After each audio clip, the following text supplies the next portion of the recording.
You would agree with me that we live in a broken world. Just look at the news, any social media, newspaper, you'll see the death, the violence, the injustice, all the chaos. It is really nation against nation and kingdom against kingdom. It is really a kingdom of man mentality. But you see, this world wasn't always like that.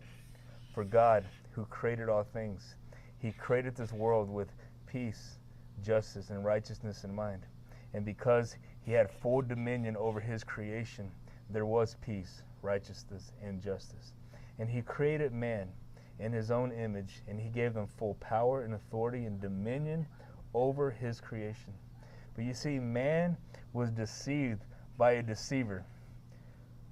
And when man believed and turned to his own ways, which is away from the ways of God, he introduced a separation between man and God. And this brought sin and death into this world.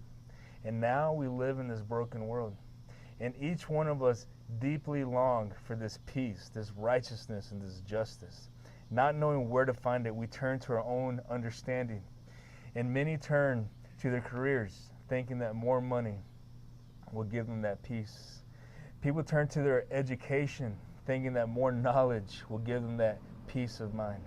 Many people turn to their relationships, their pleasures, thinking that this will bring their happiness.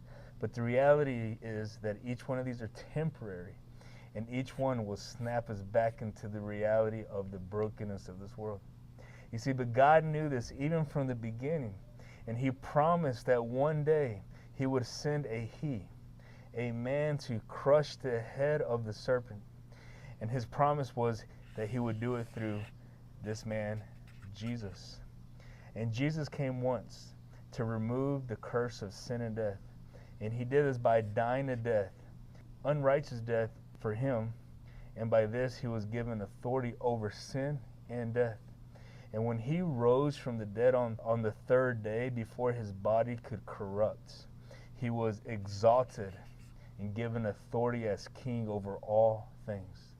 And anyone who will turn, which is to turn from the patterns of the world and to die to these things, and anyone who will come into Jesus and unite in His death and His resurrection through water baptism, Jesus will give him the power to overcome this present and evil age by giving him the Spirit of His Father.